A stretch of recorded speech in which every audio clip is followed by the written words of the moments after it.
Do you feel a shiver up your spine from fear? Yes, it's another story from the Nightshade diary. You know what that means. Check under the bed and make sure no one or nothing is there. Is the closet door securely shut? Then leave your disbelief behind. Amp up your imagination and hang on tight for another ride into terror and mystery. And like all good horror stories, just imagine it's a dark and stormy night.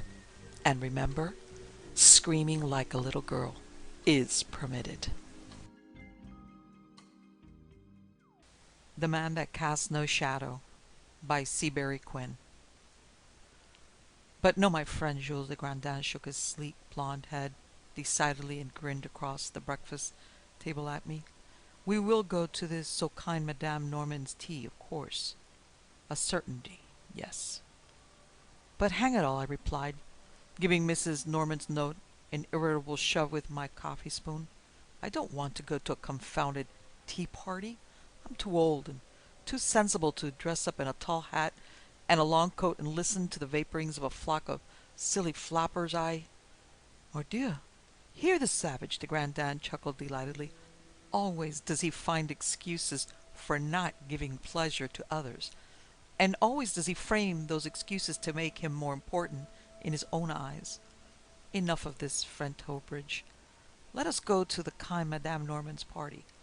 Always there is something of interest to be seen, if one but knows where to look for it.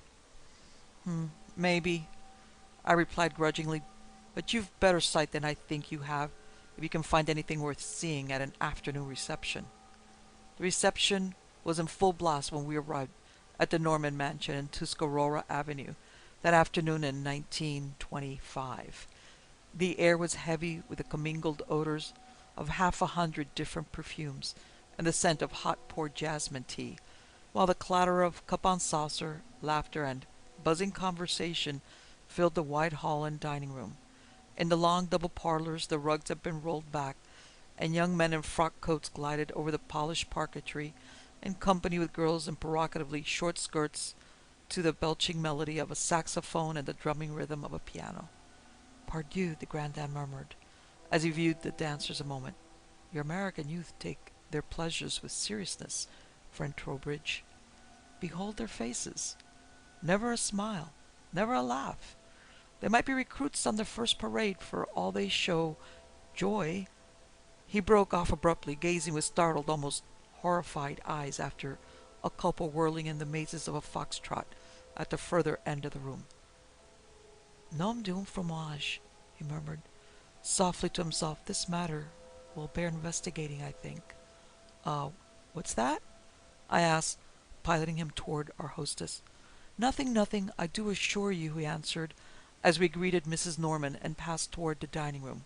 But I noticed his round blue eyes strayed more than once toward the parlors as we drank our tea and exchanged amiable nothing with a pair of elderly ladies.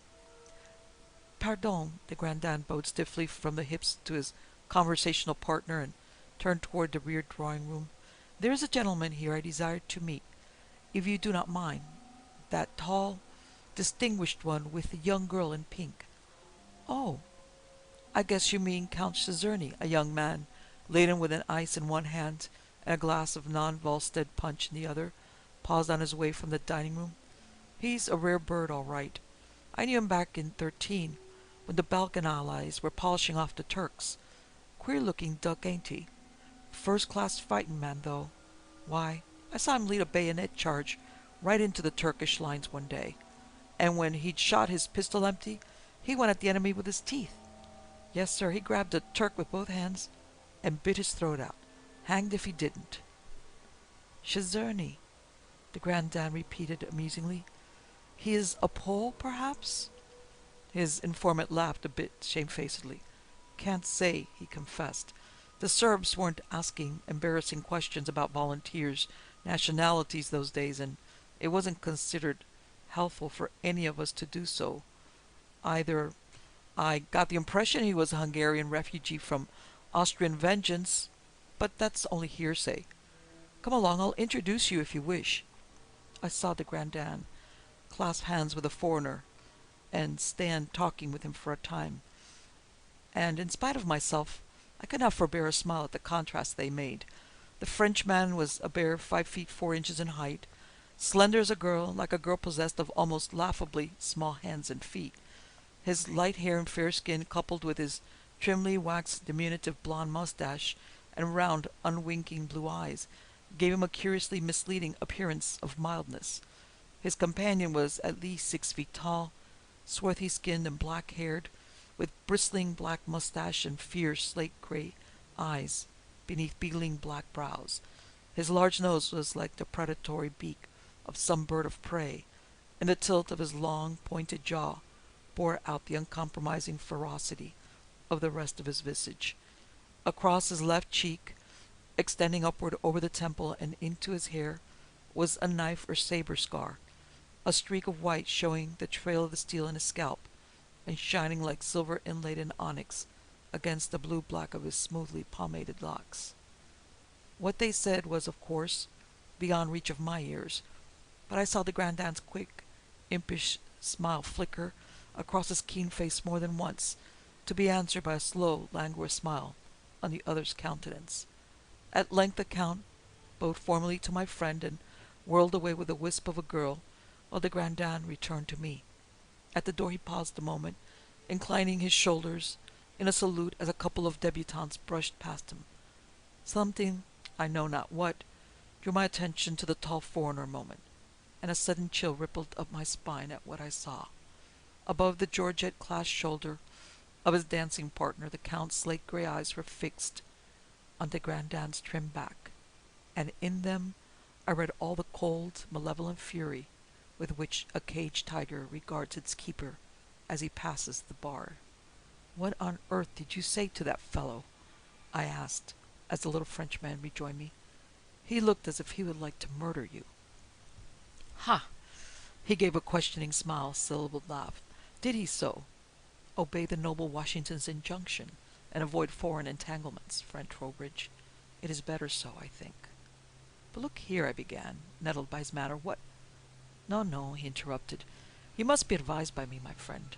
I think it would be better if we dismissed the incident from our minds.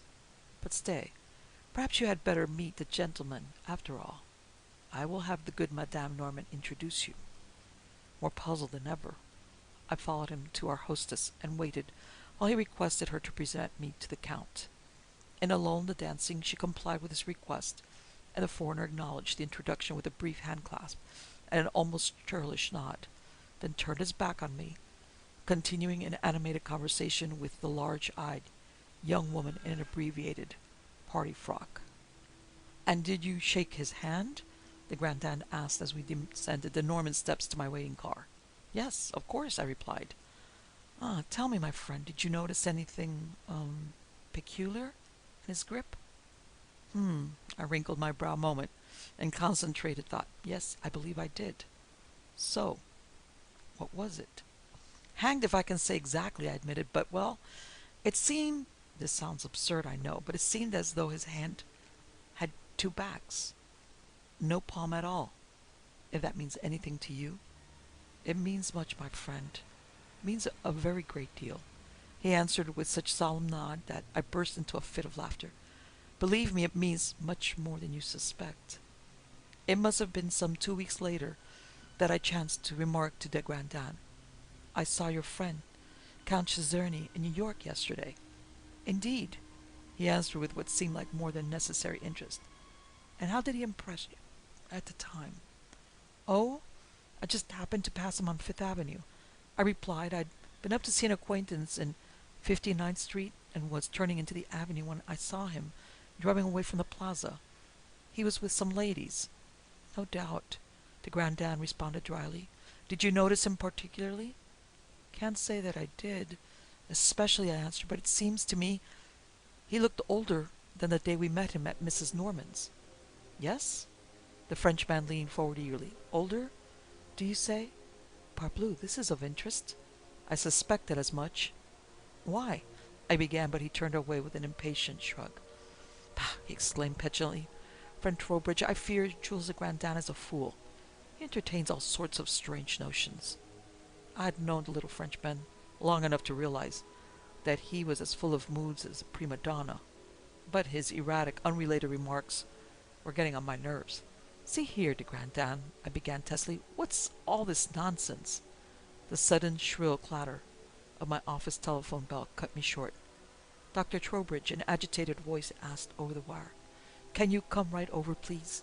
This is Mrs. Norman speaking. Yes, of course, I answered, reaching for my medicine case. What is it? Who's ill? It's Guy Eckhart. He's been taken with a fainting fit, and we don't seem to be able to rouse him. Very well, I promised. Dr. de Grandin and I will be right over. Come on, de Grandin, I called as I shoved my hat down over my ears and shrugged into my overcoat. One of Mrs. Norman's house guests has been taken ill. I told her we were coming. Mais oui, he agreed, hurrying into his outdoor clothes. Is it a man or a woman, this sick one? It's a man, I replied. Guy Eckhart.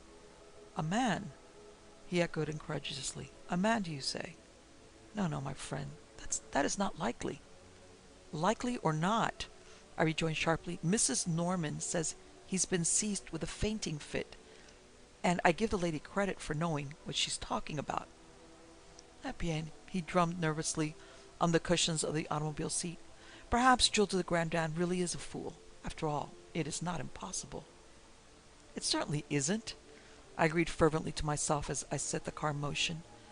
Young Eckhart had recovered consciousness when we arrived, but looked like a man just emerging from a lingering fever. Attempts to get a statement from him met with no response, for he replied slowly, almost incoherently, and seemed to have no idea concerning the cause of his illness. Mrs. Norman was little more specific. My son Ferdinand found him lying on the floor of his bath, with his shower going and the window wide open just before dinner. She explained he was totally unconscious, and remained so till just a few minutes ago. Ah, is it so? The Grandin murmured, half heedlessly as he made a rapid inspection of the patient. Friend Trowbridge, he called me to the window, what do you make of these objective symptoms? A soft, frequent pulse, a fluttering heart, suffused eyes, a hot, dry skin, and a flush, hectic face. Sounds like an arterial hemorrhage, I answered promptly, but there's been no trace of blood on the boy's floor, nor any evidence of a stain on his clothing. Sure you've checked the signs over? Absolutely, he replied with a vigorous double nod. Then to the young man, Now, mon enfant, we shall inspect you, if you please. Quickly he examined the boy's face, scalp, throat, wrists, and calves, finding no evidence of even a pinprick, let alone a wound capable of causing syncope. Mon Dieu, this is strange, she muttered. Of a surety, it has the queerness of the devil. Perhaps the bleeding is internal, but, regardez-vous, friend Trowbridge. He had turned down the collar of the young man's pajama jacket, more in idle routine than in hope of discovering anything tangible, but the livid spot to which he pointed seemed the key to our mystery's outer door. Against the smooth white flesh of the young man's left breast there showed a red angry patch, such as might have resulted from a vacuum cup being held some time against the skin, and in the center of the discoloration was a double row of tiny punctures scarcely larger than needle pricks, arranged in horizontal divergent arcs like a pair of parentheses laid sideways. You see, he asked simply, as though the queer blood-infused spot explained everything. But he couldn't have bled much through that, I protested. Why, the man seems almost drained, dry, and these wounds wouldn't have yielded more than a cubic centimeter of blood, at most. He nodded gravely. Blood is not entirely colloidal, my friend, he responded. It will penetrate the tissues to some extent, especially if sufficient force is applied. But it would have required a powerful suction, I replied when his rejoinder cut me short. Ha! You have said it, my friend. Suction. That is the word. But what could have sucked the man's blood like this? I was in a near stupor of mystification. What indeed, he replied gravely. That is for us to find out. Meantime, we are here as physicians. A quarter-grain morphine injection is indicated here. I think you will administer the dose. I have no license in America. When I returned from my rounds of afternoon calls next day, I found the Grandin seated on my front steps in close conference with Indian John. Injun John was a town character of doubtful lineage who performed odd jobs of snow shoveling, furnace tending, and grass cutting according to season, and interspersed his manual labors with brief incursions into the mercantile fields when he peddled fresh vegetables from door to door. He also peddled neighborhood gossip and retailed local lore to all who would listen, his claim to being 100 years old giving him the standing of an indisputable authority in all matters antedating living memory. Pardieu, but you have told me much, mon vieux, de Grandin declared as I came up the porch steps. He handed the old rascal a handful of silver and rose to accompany me into the house. Friend Trowbridge, he accused, as we finished dinner that night, you have not told me that this town grew up on the site of an early Swedish settlement. Never knew you wanted to know, I defended with a grin. You know the ancient Swedish church, perhaps? He persisted. Yes, that's old Christ Church, I answered. It's down on the east end of town. Don't suppose it has 100 communicants today. Our population has made some big changes, both in complexion and creed, since the days when the Dutch and Swedes fought for possession of New Jersey. You will drive me to that church right away, at once, immediately, he demanded eagerly. I guess so, I agreed. What's the matter now? Injun John been telling you a lot of fairy tales? Perhaps, he replied, regarding me with one of his steady, unwinking stares. Not all fairy tales are pleasant, you know. Do you recall those of Chaperon Rouge? How do you say it? Red Riding Hood? And Bluebeard? Huh? I scoffed. They're both as true as any of John's stories, I'll bet. Undoubtedly, he agreed with a quick nod. The story of Bluebeard, for instance, is unfortunately a very true tale indeed. But come, let us hasten. I would see that church tonight, if I may. Christ Church, the old Swedish place of worship, was a combined demonstration of how firmly adhewn pine and walnut can resist the ravages of time, and how nearly 300 years of weather can demolish any structure erected by man.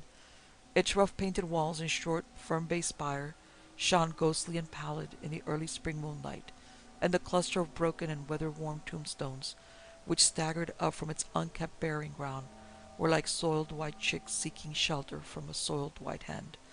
Dismounting from a car at the wicket gate of the churchyard, we made our way over the level graves, I in a maze of wonderment, de Grandin with an eagerness almost childish. Occasionally he flashed the beam from his electric torch on some monument of an early settler, bent to decipher the worn inscription, then turned away with a sigh of disappointment. I paused to light a cigar, but dropped my half-burned match in astonishment as my companion gave vent to a cry of excited pleasure. Triomphe! He exclaimed delightedly. Come and behold, friend Trowbridge. Thus far, your lying friend, the Indian man, has told the truth. Regardez. He was standing beside an old, weather-gnawed tombstone, once marble perhaps, but appearing more like brown sandstone under the ray of his flashlight. Across its upper end was deeply cut the one word, Sarah, while below the name appeared a verse, half obliterated doggerel. Let none disturb her deathless sleep, about ye tomb wild garlic keep, for if thee wake much woe will boast, pray Father, Son, and Holy Ghost. Did you bring me out here to study the orthographical eccentricities of the early settlers? I demanded in disgust. Ah, bah, he returned. Let us consult the ecclesiastic. He, perhaps, will ask no fool's questions. No, you'll do that, I answered tartly as we knocked at the rectory door. Pardon, Monsieur, de Grandin apologized as the white-haired old minister appeared in answer to our summons. We do not wish to disturb you thus, but there is a matter of great import on which we would consult you. I would that you tell us what you can, if anything, concerning a certain grave in your churchyard, a grave marked Sarah, if you please. Why? The elderly cleric was plainly taken aback. I don't think there is anything I can tell you about it, sir. There is some mention in the early parish records, I believe, of a woman believed to have been a murderess being buried in that grave. But it seems the poor creature was more sinned against than sinning. Several children in the neighborhood died mysteriously. Some epidemic the ignorant physicians failed to understand, no doubt. And Sarah, whatever the poor woman's surname may have been, was accused of killing them by witchcraft. At any rate, one of the bereft mothers took vengeance into her own hands and strangled poor Sarah with a noose of well rope. The witchcraft belief must have been quite prevalent, too, for there is some nonsense verse on the tombstone concerning her deathless sleep, and an allusion to her waking from it. Also some mention of wild garlic being planted about her. He laughed somewhat ruefully. I wish they hadn't said that, he added, for do you know there are garlic shoots growing about that grave to this very day. Old Christian, our sexton, declares that he can't get rid of it no matter how much he grubs it up. It spreads to the surrounding lawn, too, he added sadly. Cordieu, de Grandin gasped. This is of the importance, sir. The old man smiled gently at the little Frenchman's impetuosity. It's an odd thing, he commented. There was another gentleman asking about her the same tomb a few weeks ago. Pardon the expression, a foreigner. So, the Grandin's little waxed mustache twitched like the whiskers of a nervous tomcat. A foreigner, do you say? A tall, raw-boned, fleshless living skeleton of a man with a scar on his face and a white streak in his hair? I wouldn't be quite so severe in my description, the other answered with a smile. He certainly was a thin gentleman, and I believe he had a scar on his face, too, though I can't be certain of that. He was so very wrinkled. No, his hair was entirely white. There was no white streak in it, sir. In fact, I should have said he was very advanced in age. Judging from his hair and face and the manner in which he walked, he seemed very weak and feeble. It was really quite pitiable. Sacre nom de un fromage vert, de Grandin almost snarled. Pitiable, do you say, monsieur? Pardieu, it is damnable. Nothing less. He bowed to the clergyman and turned to me. Come, friend Trowbridge. Come away, he cried. We must go to Madame Norman's at once. Right away.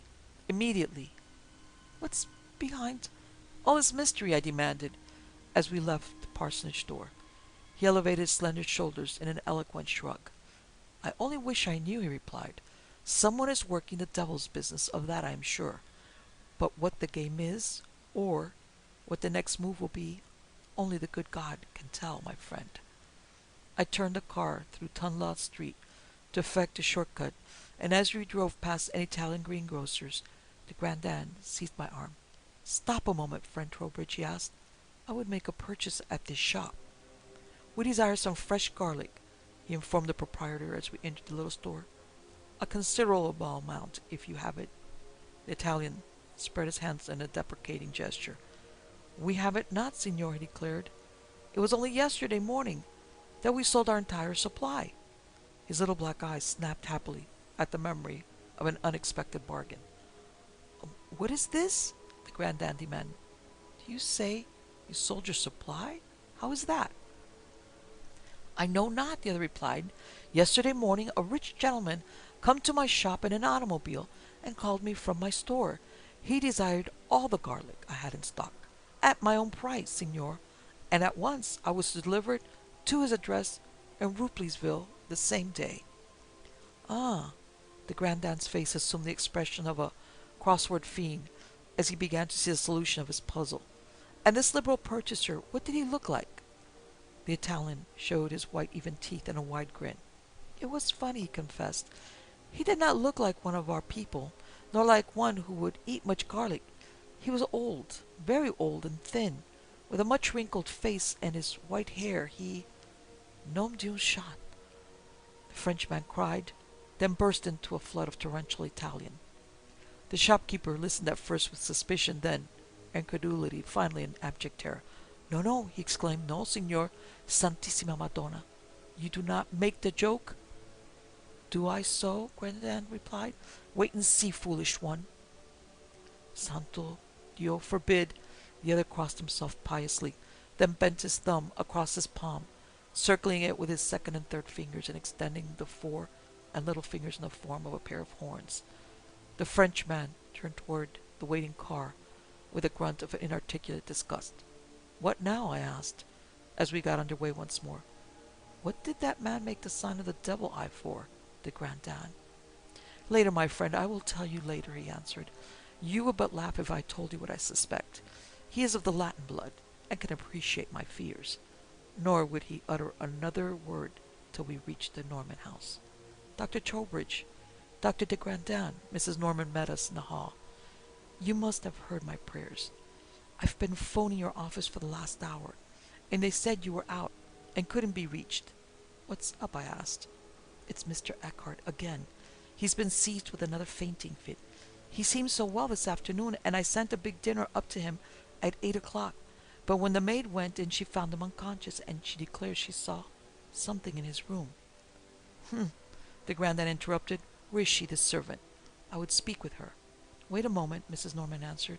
I'll send for her. The girl, an ungainly, young, southern girl, came into the front hall, sullen dissatisfaction written large upon her face. Now then, de Grandin bent his steady, unwinking gaze on her. What is it you say about seeing someone in the young Monsieur Eckhart's room? I see something, the girl replied stubbornly, but I don't care who says I didn't see nothing. And I did. I was just toted a tray up to Mr. Eckhart's room, and when I opened, there was a woman. Skinny, black-eyed woman bending over him. And what, if you please, de Grandin asked breathlessly. A-biting him, the girl replied defiantly. I don't care what Miss Norman says. She was a-biting him. I seen her. She knows what she was. And that Sarah woman that come out of the grave with a long rope about her neck and go around biting folks? Yes, sir. She was biting him, too. I seen her. Nonsense, Mrs. Norman commented in an annoyed whisper over de Grandin's shoulder. Grand Dieu, is it so? De Grandin explained and turned abruptly, leaped up the stairs towards the sick man's room, 2 steps at a time. See, friend Trowbridge, he uttered fiercely when I joined him at the patient's bedside. Behold, it is the mark. Turning back, Eckhart's pajama collar displayed 2 incised horizontal arcs on the young man's flesh. There was no room for dispute. They were undoubtedly the marks of human teeth, and from the fresh wounds the blood was flowing freely. As quickly as possible we staunched the flow and applied restoratives to the patient, both of us working in silence, for my brain was too much in a whirl to permit the formation of intelligent questions, while de Grandin remained dumb as an oyster. Now, he ordered, as we completed our ministrations, we must get back to that cemetery, friend Trowbridge, and once there we must do the thing which must be done. What the devil's that? I asked, as we left the sick room. No, you shall see, he promised as we entered my car and drove down the street. Quick, the crank handle, he demanded as we descended from the car at the cemetery gate. It will make a serviceable hammer. He was prying a hemlock paling from the graveyard fence as he spoke. We crossed the unkept cemetery lawn again and finally paused beside the tombstone of the unknown Sarah. Attend me, friend Trowbridge, de Grandin commanded. Hold the searchlight, if you please. He pressed his pocket flash into my hand. Now, he knelt beside the grave, pointing the stick he had wrenched from the fence straight downward into the turf. With a crank of my motor he began hammering the wood into the earth. Further and further the rough stake sank into the sod, de Grandin's blows falling faster and faster as the wood drove home. Finally, when there was less than 6 inches of the wicket projecting from the grave's top, he raised the iron high over his head and drove downward with all his might. The short hair at the back of my neck suddenly started upward, and little thrills of horripilation chased each other up my spine as the wood sank suddenly, as though driven from clay into sand, and a low, hopeless moan, like the wailing of a frozen wind through an ice cave, wafted up to us from the depths of the grave. Good God, what's that? I asked, aghast. For answer he leaned forward, seized the stake in both hands, and drew suddenly up on it. At a second tug, the wood came away. See, he ordered, curtly flashing the pocket lamp on the tip of the stave. For the distance of a foot or so from its pointed end, the wood was stained a deep, dull red. It was wet with blood. And now forever, he hissed between his teeth, driving the wood into the grave once more, and sinking it a full foot below the surface of the grass, by thrusting the crank handle into the earth. Come, friend Trowbridge, we have done a good work this night. I doubt not the young Eckhart will soon recover from his malady. His assumption was justified. Eckhart's condition improved steadily. Within a week, save for slight pallor, he was, to all appearances, well as ever. The pressure, the usual early crop of influenza and pneumonia kept me busily on my rounds, and I gradually gave up hope of getting any information from the Grandin, for a shrug of the shoulders was all the answer he gave to my questions. I relegated Eckhart's inexplicable hemorrhages and the blood-stained stake to the limbo of never-to-be-solved mysteries. But... Part 2. Good morning, gentlemen, Detective Sergeant Costello greeted as he followed Nora, my household factotum, into the breakfast room. It's sorry I am to be disturbing you, Myuu, but there's a little case puzzling the department that I'd like to talk over with Dr. Grandin, if you don't mind. He looked expectantly at the little Frenchman. As he finished speaking, his lips parted to lunge upon a detailed description of the case. Parbleu, de Grandin laughed. It is fortunate for me that I have completed my breakfast. Sure, Sergeant, for a riddle of crime detection is to me like a red rag to a bullfrog. I must needs snap at it, whether I've been fed or no. Speak on, my friend, I beseech you. I am like Balaam's ass, all ears. The big Irishman seated himself on the extreme edge of one of my Hepplewhite chairs, and gazed deprecatingly at the derby he held firmly between his knees. It's like this, he began. 'Tis one of them mysterious disappearance cases, gentlemen, and while I'm thinking the young lady knows exactly where she's at and why she's there, I hate to tell her folks about it. Ah, that high-hat folks ain't like you two gentlemen. Asking your pardon, sirs. They mostly seems to think that a harness bull's uniform is something like a livery, like a chauffeur or a footman's or something, and that a plainclothes man is just a sort of inferior servant. They don't give the police credit for no brains, you see. And one of their daughters gets giddy and runs off with a reservation if we tell 'em the girl's run away of her own free will and accord. They say we're a lot of lazy, good-for-nothing bums, who aren't trying to dodge our late duties by casting mud on the young lady's character. Do you see? So when this Miss Esther's... what's her name? Yeah, Miss Esther Norman disappears in broad daylight, leastwise in the twilight, or the day before her dance, we suspects right away that the girl's gone her own way without the best intentions, you see. But we don't tell her folks as much, or they'll be hollering to the commissioner for to get a brand new set of detectives down to headquarters, so they will. Now mind ye, I'm not saying the young lady mightn't not been kidnapped, you understand, gentlemen, but I do be saying 'tis most unlikely.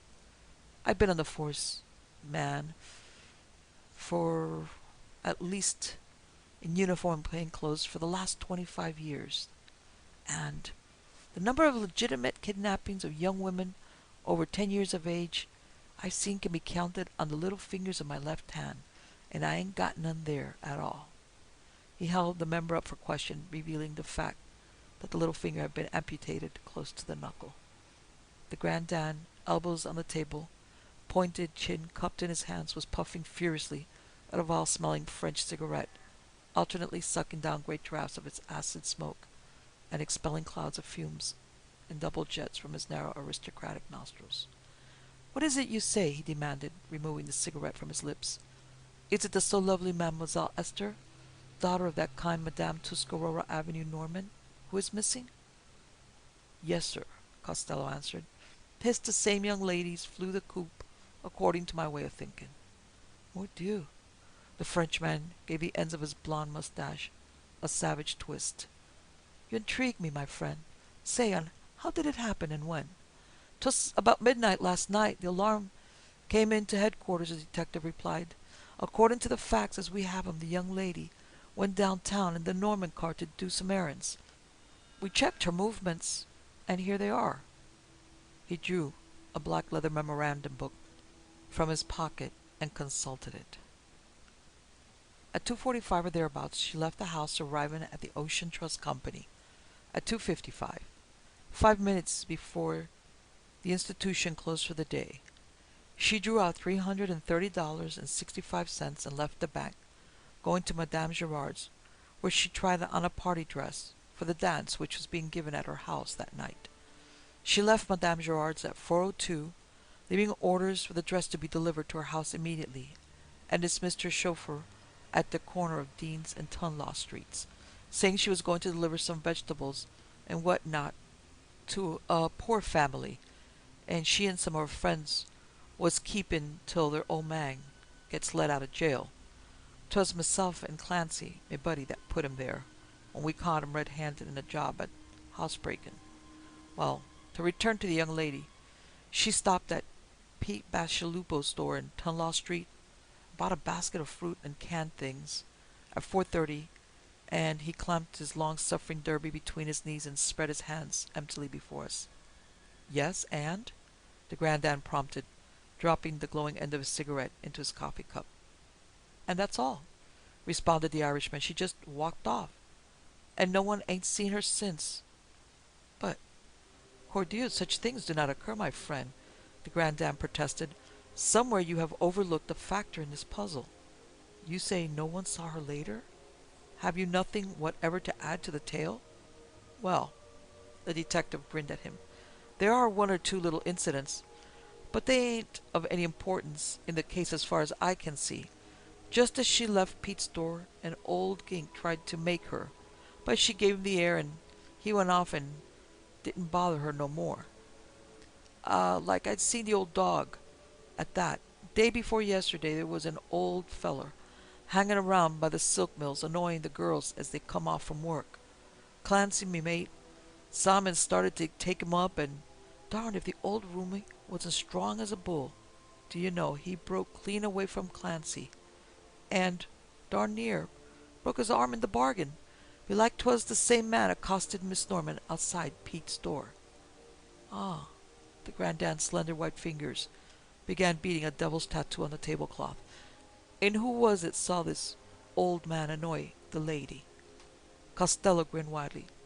'Twas Peter Bacigalupo himself, sir, he answered. Pete swore he recognized the old geezer as having come to his store a month or so ago in an automobile and bought up all his entire stock of garlic. Huh. The fool said he wouldn't be gone after the feller for $100. Said he had the pink eye or the evil eye or some such thing. The strange man. Dieu et le diable. The Grandin leaped up, oversetting his chair in his mad haste. And we sit here like three poissons d'avril, like poor fish, while he works his devilish will on her. Quick, Sergeant. Quick, friend Trowbridge, your hats, your coats, the motor. Oh, make haste, my friends. Fly, fly, I implore you. Even now, it may be too late. As though all the fiends of pandemonium were at his heels, he raced from the breakfast room, up the stairs, 3 steps at a stride, and down the upper hall towards his bedroom. Nor did he cease his shouted demands for haste throughout his wild flight. Cuckoo! The sergeant tapped his forehead significantly. I shook my head as I hastened to the hall for my driving clothes. No, I answered, shrugging into my top hat. He's got a reason for everything he does, but you and I can't always see it, Sergeant. You said a mouthful that time, Doc, he agreed, pulling his hat down over his ears. He's the darndest craziest frog I ever seen. But, at that, he's got more sense than 9 men out of 10. To Ruplesville, French Trowbridge, de Grandin shouted as he leaped into the seat beside me. Make haste, I do implore you. Oh, Jules de Grandin, your grandfather was an imbecile and all your ancestors were idiots. But you are the greatest zany in the family. Why, oh why do you require sunstroke before you can see the light, foolish one? I swung the machine down the pike at highest legal speed, but the little Frenchman kept urging greater haste. Sang de Dieu, sang de Saint-Denis, sang de Dieu, he wailed despairingly. Can you not make this abominable car go faster, friend Trowbridge? Oh, Hellas, if we are too late, I shall hate myself. I shall loathe myself, pardieu. I shall become a Carmelite friar and eat fish and abstain from swearing. We took scarcely 20 minutes to cover the 10-mile stretch to the aggregation of tumble-down houses, which was Ruplesville, but my companion was almost frothing at the mouth when I drew up before the local apology for a hotel.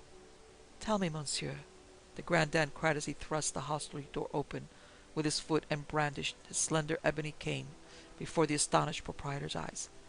Tell me of un Villard, an old man with snow-white hair and an evil face, who has lately come to this so detestable place. I would know where to find him, right away, immediately, at once. Say, the Boniface demanded truculently, where'd you get that stuff? Who are you to be asking? That'll do, Costello shouldered his way past the Grandin and displayed his badge. You answer this gentleman's questions, and answer 'em quick and accurate, or I'll run you in, see? Innkeeper's defiant attitude melted. The detective's show of authority like frost before the sunrise. Guess you must mean Mr. Zerny, he replied sullenly. He comes here about a month ago and rented the Hazeltown house. Down the road about a mile. Comes up to town for provisions every day or two, and stops in here sometimes for a... He halted abruptly, his face suffused with a dull flush. Yeah, Costello replied. Go on, say it. We all know what he stops here for. Now, listen, buddy. He stabbed the air 2 inches before the man's face with a blunt forefinger. I don't know whether this here Zerny fellow's got a telephone or not, but if he has, you just lay off telling him we're coming. Get me? If anyone's tipped him off when we get to this place, I'm coming back here and plaster more padlocks on this place of yours than Sousa's got medals on his blouse. Savvy? Come away, Sergeant. Come away, friend Trowbridge, de Grandin besought, almost tearfully. Bandy not words with this conqueror. We have work to do. Down the road we raced in the direction indicated by the hotel keeper, till the picket fence and broken shutters of the Hazelton house showed among a rank copse of second growth pines at the bend of the highway. The shrewd wind of early spring was moaning and soughing among the black boughs of the pine trees as we ran towards the house, and though it was bright with sunshine on the road, there was chill and shadow about us as we climbed the sagging steps of the old building's ruined piazza and paused breathlessly before the paintless front door. Shall I knock? Costello asked dubiously, involuntarily sinking his voice to a whisper. But no, de Grandin answered in a low voice. What we have to do here must be done quietly, my friends. He leaned forward and tried the doorknob with a light tentative touch. The door gave under his hand, swinging inward on protesting hinges, and we tiptoed into a dark, dust-carpeted hall. A shaft of sunlight, slanting downward from a chink in one of the window shutters, showed innumerable dust motes flying lazily in the air, and laid a bright oval of light against the warped floorboards. Huh. Empty as a pork butcher's in Jerusalem, Costello commented disgustedly, looking about the unfurnished room, but the Grandin seized him by the elbow with one hand, while he pointed toward the floor with the ferrule of a slender ebony walking stick. Empty, perhaps, he conceded in a low, vibrant whisper, but not recently, mon ami. Where the sunbeam splashed on the uneven floor, there showed distinctly the mark of a booted foot, 2 marks, a trail of them leading toward the rear of the house. Right you are, the detective agreed. Someone left his track here, and no mistake. Ha! The Grandin bent forward, till it seemed the tip of his high-bridged nose would impinge on the tracks. Gentlemen, he rose and pointed forward into the gloom, with a dramatic flourish of his cane. They are here. Let us go. Through the gloomy hall we followed the trail by the aid of Costello's flashlight, stepping carefully to avoid creaking boards as much as possible. At length the mark stopped abruptly in the center of what had formerly been the kitchen. A disturbance in the dust told where the walker had doubled on his tracks in a short circle, and a ring bolt in the floor gave notice that we stood above a trap-door of some sort. Careful, friend Costello, de Grandin warned. Have ready your flashlight when I fling back the trap. Ready? 1, 2, 3. He bent, seized the rusty ring bolt, and heaved the trap-door back so violently that it flew black with a thundering crash on the floor beyond. The cavern had originally been a cellar for the storage of food. It seemed that it was brick-walled and earth-floored, without window or ventilation opening of any sort. A dank, musty odor assaulted our nostrils as we leaned forward, but further impressions were blotted out by the sight directly beneath us.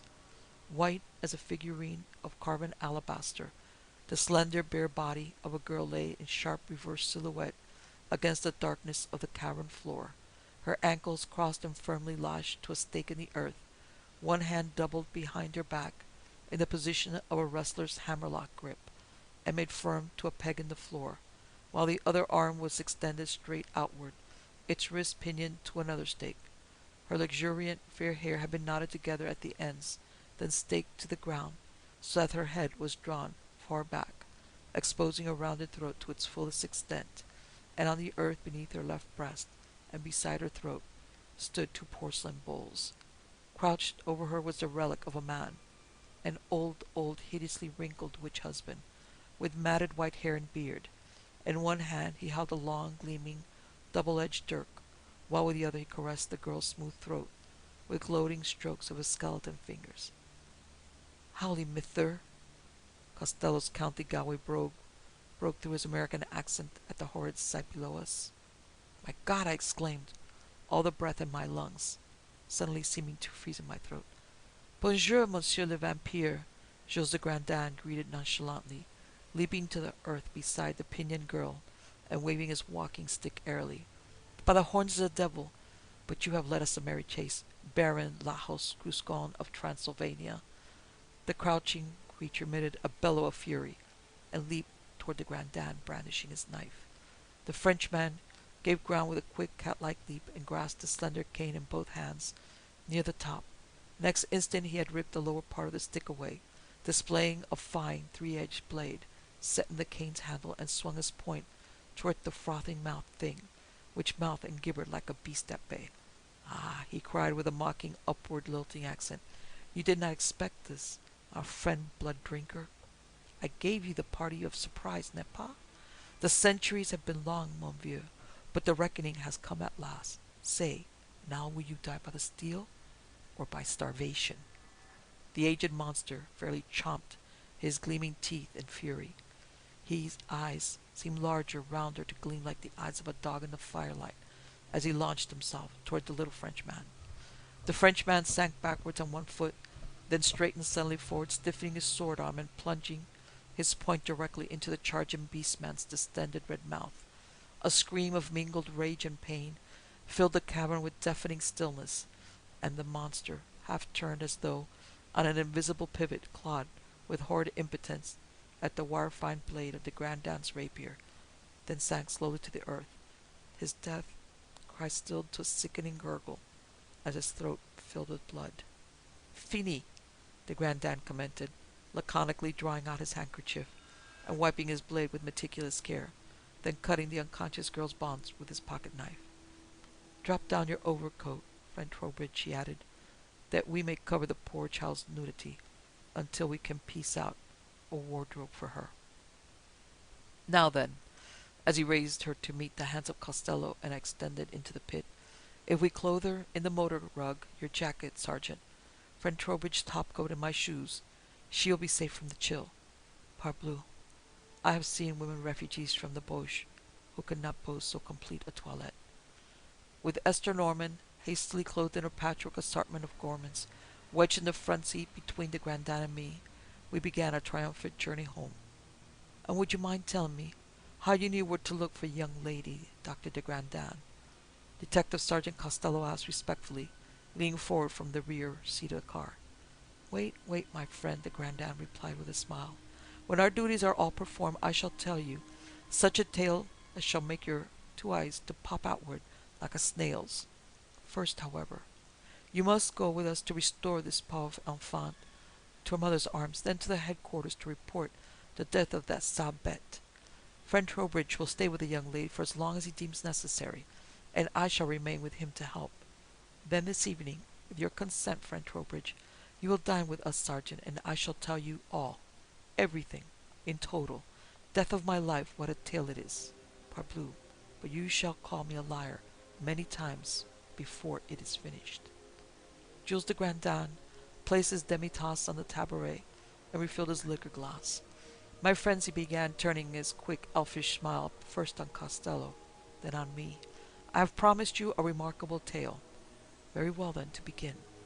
He flicked a wholly imaginary fleck of dust from his dinner jacket sleeve and crossed his slender, womanishly small feet on the hearth-rug. "Do you recall, friend Trowbridge, how we went, you and I, to the tea given by the good Madame Norman? Yes?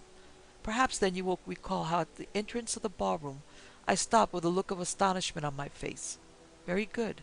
At that moment I saw that which makes me disbelieve my own eyes, the evidence of my own two eyes.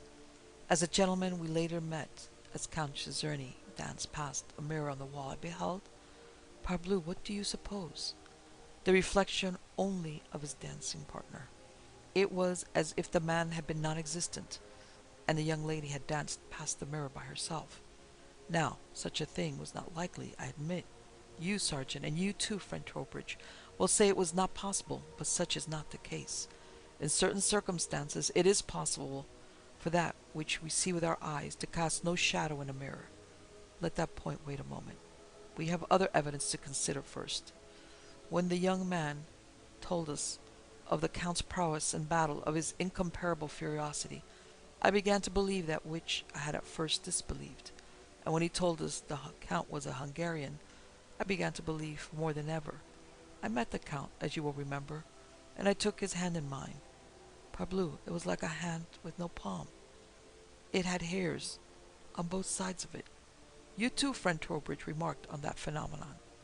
While I talked with him, I managed to maneuver him before a mirror. Morbleu, the man was as if he had not been. I could see my own face smiling at me where I knew I should have seen the reflection of his shoulder. Now attend me. The Surete General, what you call the police headquarters of Paris, is not like your English and American bureaus. All facts, no matter however seemingly absurd, which comes to that office, are carefully noted down for future reference. Among other histories I have read in the archives of that office was that of one Baron Lajo Kruscron of Transylvania, whose actions had once been watched by our secret agents. This man was rich and favored beyond the common run of Hungarian petty nobles, but he was far from beloved by his peasantry. He was known as cruel, wicked, and implacable, and no one could be found who had ever one kind word to say for him. Half the countryside suspected him of being a loup-garou, or werewolf. The others credited a local legend that a woman of his family had once in the olden days taken a demon to husband, and that he was the offspring of that unholy union. According to the story, the progeny of this wicked woman lived like an ordinary man for 100 years, then died on the stroke of the century, unless his vitality was renewed by drinking the blood of a slaughtered virgin. Absurd? Possibly. An English intelligence office would have said, bally nonsense, if one of its agents had sent in such a report. An American bureau would have labeled the report as being the sauce of the apple, but consider this fact. In 600 years, there was no single record of a Baron Kruscron having died. Barons grew old to the point of death, but always there came along a new baron, a man in the prime of life, not a youth, to take the old baron's place. Nor could any say when the old baron had died or where his body had been laid. Now, I have been told that a man under a curse, the werewolf, the vampire, or any other thing in man's shape, who lives more than his allotted time by virtue of wickedness, cannot cast a shadow in a mirror. Also that those accursed ones have hair in the palms of their hands. Eh bien, with this foreknowledge, I engaged this man who called himself Count Czerny in conversation concerning Transylvania. Parbleu, the fellow denied all knowledge of the country. He denied it with more fierce than was necessary. You are a liar, Monsieur le Comte, I tell him, but I say it to myself. Even yet, however, I do not think what I think later. Then came the case of the young Eckhart. He loses blood. He cannot say how or why, but friend Trowbridge, and I find a queer mark on his body. I think to me, if perhaps a vampire, a member of that accursed tribe, who leave their graves by night and suck the blood of the living, were here, this would account for this young man's condition. But where would such a being come from? It is not likely. Then I meet that old man, the one you call Indian John. He tells me much of the history of this town in the early days, and he tells me something more. He tells of a man, an old man, who has paid him much money to go to a certain grave, the grave of a reputed witch, in the old cemetery, and dig from about it a growth of wild garlic. Garlic, I know, is a plant intolerable to the vampire. He cannot abide it. If it is planted on his grave, he cannot pass it. I ask myself, who would want such a thing to be, and why? But I have no answer. Only, I know if a vampire have been confined to that grave by planted garlic, then liberated when that garlic is taken away, it would account for the young Eckhart's strange sickness. Tiens, friend Trowbridge, I visit that grave, and on its tombstone we read a verse which makes me believe the tenant of that grave may be a vampire.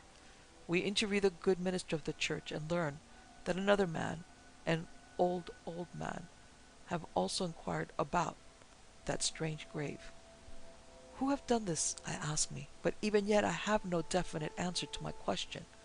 As we rush to the Norman house to see young Eckhart, I stop at an Italian greengrocer and ask for fresh garlic, for I think perhaps we can use it to protect the young Eckhart if it really is a vampire which is troubling him. Parbleu, some man, an old man, have what you Americans call cornered the available supply of garlic? Cordieu, I tell me, this old man, he constantly crosses our trail. Also, he's a very great nuisance. The Italian tell me the garlic was sent to a house in Rupleysville, so I have an idea where this interfering old rascal may abide. But at that moment, I have greater need to see our friend Eckhart than to ask further questions of the Italian. Before I go, however, I tell that shopkeeper that his garlic customer has the evil eye. Parbleu, monsieur, garlic buyer, you will have no more dealings with that Italian. He knows what he knows. When we arrive at the Norman house, we find young Eckhart in great trouble, and a serving maid tells of a strange-looking woman who bit him. Also we find tooth marks on his breast. The vampire woman, Sarah, is in the very truth at last. I tell me, and so I hasten to the cemetery to make her fast to her grave with a wooden stake, for once he is staked down, the vampire can no longer roam. He is finished. Friend Trowbridge will testify he saw blood on the stake, driven into a grave dug nearly 300 years ago. Is it not so, mon ami?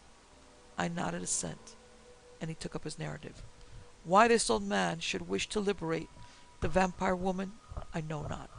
Certain it is, one of that grisly guild, or one closely associated with it, as this Count Czerny undoubtedly was, can tell when another of the company is in the vicinity, and I doubt not he did this deed for pure malice and deviltry. However, that may be, friend Trowbridge tells me he have seen the Count, and that he seems to have aged greatly. The man who visited the clergyman and the man who bought the garlic was also much older than the Count as we knew him.